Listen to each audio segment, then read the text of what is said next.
Hey everybody, welcome to this Caregiver Coffee. My name is Matthew Estrad. I'm a gerontologist in St. Tammany Parish, and I've been bringing you the Caregiver Coffee with Coast for the last 5 years, and I'm also the Caregiver Support Group Facilitator. I'll tell you a little bit more about that.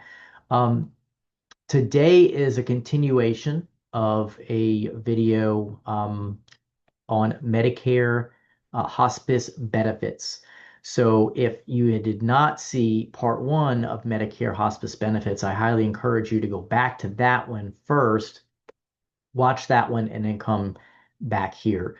So the reason is because we basically covered half of the Medicare benefits manual published by the Centers for Medicare and Medicaid Services, and it would make sense to watch that first and then come over to this one. So, but you can do whatever you choose to do.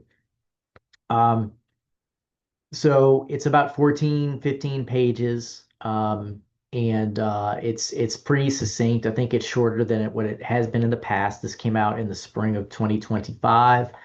In the previous video, we covered a number of important introductory and basic topics. We'll pick up on page 8 of this PDF in a moment, and then we'll just kind of cover the rest of that.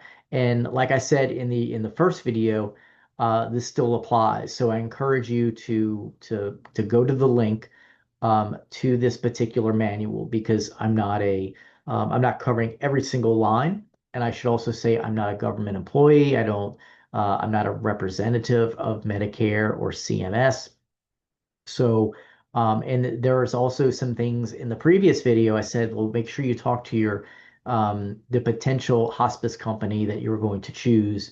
Talk to them about that. One of those important things was the ability to keep you a regular doctor. I think in the past, at least my understanding in the past, is that you would no longer see your medical provider because you would see the medical director of the hospice.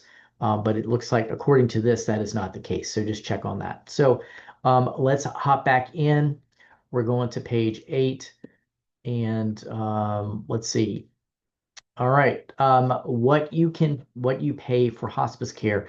So Medicare pays the hospice provider for your hospice care, and there is no deductible. What you will pay is your monthly Medicare Part A and Medicare Part B. So Medicare Part A is hospital insurance.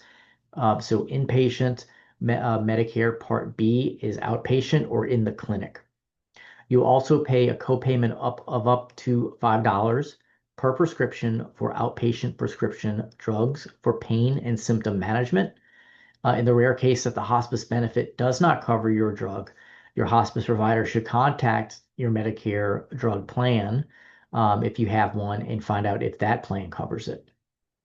And the last thing is 5% of the Medicare approved amount for inpatient respite care.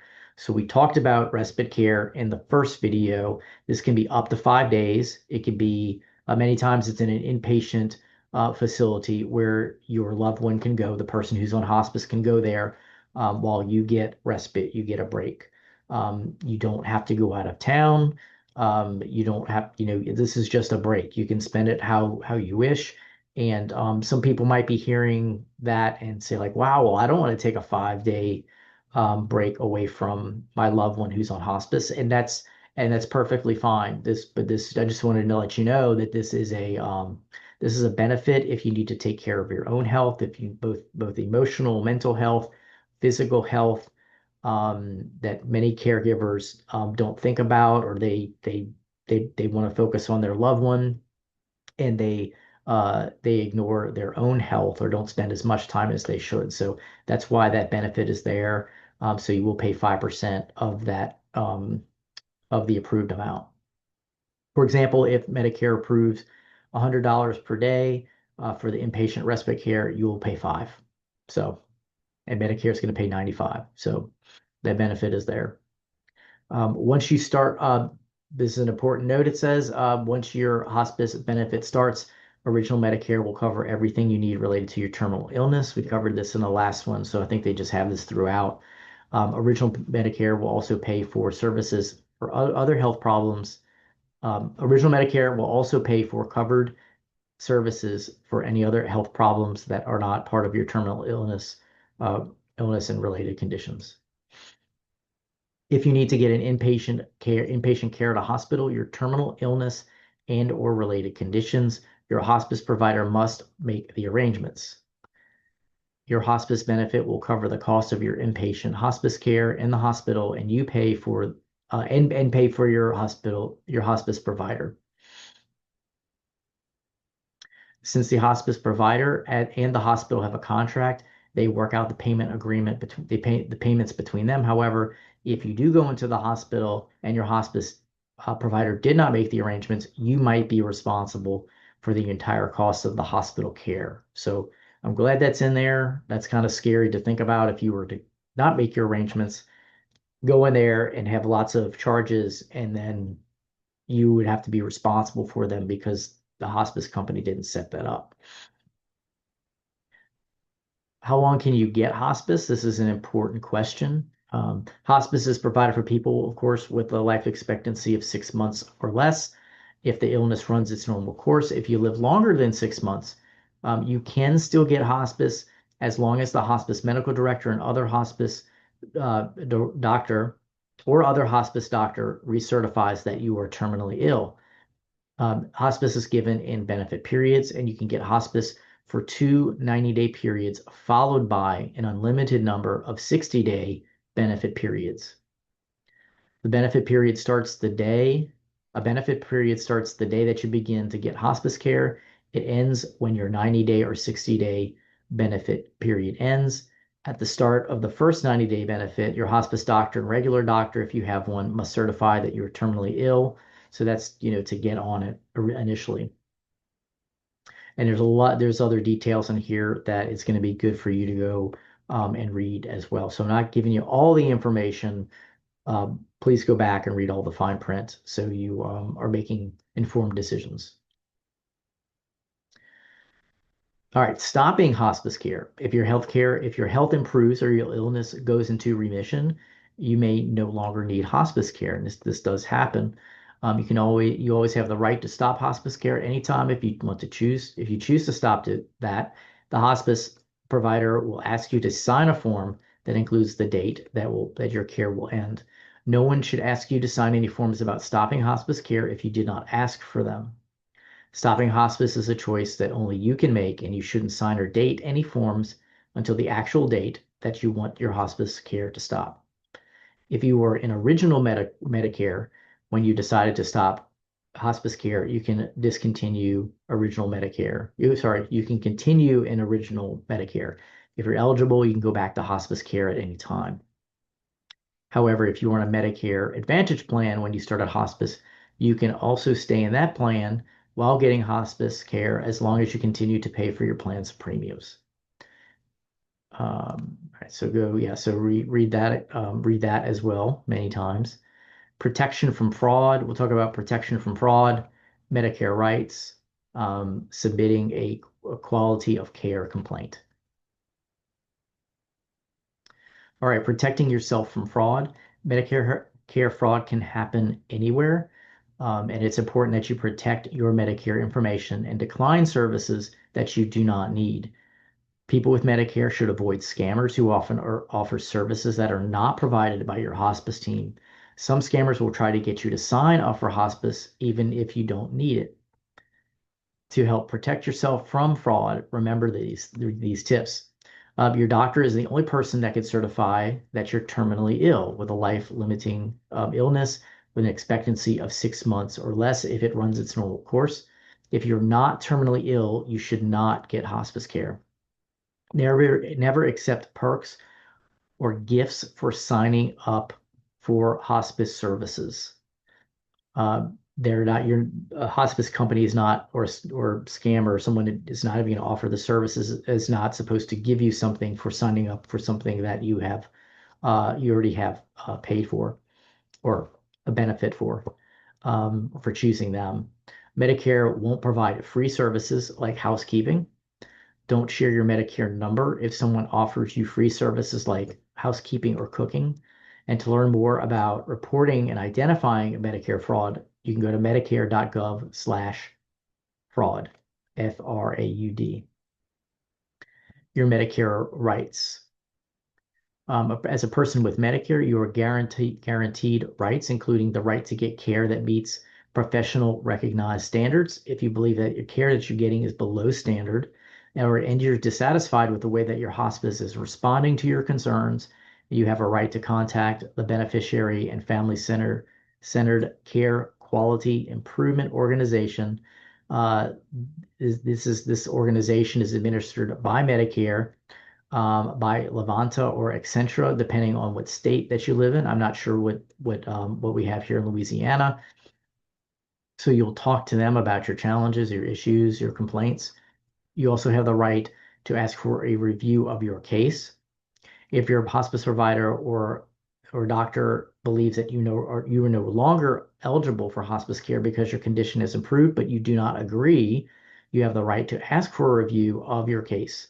The hospice should give you notice that explains your right to an expedited review or a fast review by that same organization, by the BFCC-CIO. That's the Beneficiary and Family Centered Care Quality Improvement Organization that we mentioned before. If you don't get this notice, ask for it. This notice lists the contact information for the organization and explains further your rights. How to submit a quality of care complaint. If you or your caregiver has a complaint about the quality of care that your loved one is receiving in a state or healthcare facility, you can file a complaint using or with your state's survey agency. List of agency addresses are here, so that would be, I would assume that would be the Department of Health and Human Services, sorry, the Department of Health and Hospitals in Baton Rouge. If you're uncomfortable filing a complaint with your hospice provider, or you're dissatisfied with the hospice provider, or how the hospice provider has responded to your complaint, you can file a complaint with that organization, the BFCC-QIO, by visiting the websites of Levanta or Accentra, or calling 1-800-MEDICARE. And for more information, there's websites for the National Alliance for Care at Home, for the Family Caregiving Alliance, and the Hospice Foundation of America. And then I won't read it, but there's a glossary that goes further into past the 14 pages. So it looks like it's 14 pages, and then there's sort of an appendix, glossary, etc. So this is really good booklet. So I appreciate you sticking around this long for both videos and for watching this and learning about it. Hopefully it wasn't too, hopefully it flowed well and made sense. But I hope at the same time, I hope that this is something a link that you're gonna visit, download, that you're gonna share with others so that you really understand it. Hospice is a wonderful benefit to have that comfort care, especially in the home, to have those things that you've paid into Medicare. So to be able to benefit from this service is amazing, not just for the person receiving hospice care, the patient, but also for the family who gets relief, not just for the respite, but for the care that's brought into the home. And especially I'd say that the spiritual aspect, because they have chaplains um, available. And certainly you can have your own chaplain come see you as well. But this is just a great benefit that I hope that you're able to avail yourself to when the time is right, if the time ever is right. But just remember that this is not something to be scary of. We tend to be afraid and not look forward to death, um, but it will happen. And this is something that will help along the way in that transition. Hospice it does not prolong life, and hospice does not hasten or make death come sooner. Certainly that has happened before.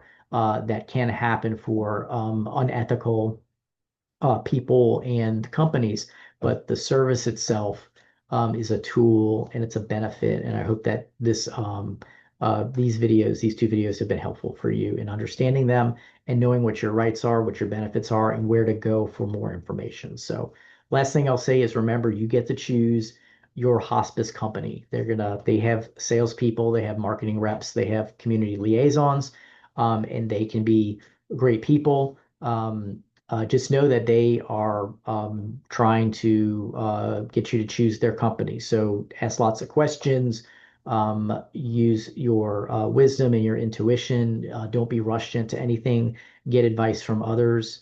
Have family members be there for the talks with the consultations with the hospice company too, so you pick the right one for you. And remember, you can always switch. It's not easy, probably, um, but it can be done if they're not meeting your needs and you want better service. So thanks for watching. Appreciate you sticking around for all the videos that we do and sharing the caregiver coffees that you find that are helpful and think will be helpful to others. Um, and thank you for supporting the Council on Aging in St. Tammany. I didn't give the plug for the support groups, but I'll do that real quick. We meet just about every Tuesday night of the year from 6 p.m. to 7:30 p.m. You can go to coastseniors.org, go navigate to Caregiver Services. You'll see a picture of me, and that's typically where you'll find a download of the flyer that we produce every 2 months that has the dates, times, that has the locations, has the Zoom link when we're online, because we meet both in person, sorry, either in person or online. Not at this, not it's not a hybrid, but it's an either or thing. So hopefully you can uh, join us if you've not already. So all right, y'all, take care, and I look forward to being on your screen in the next video. Take care.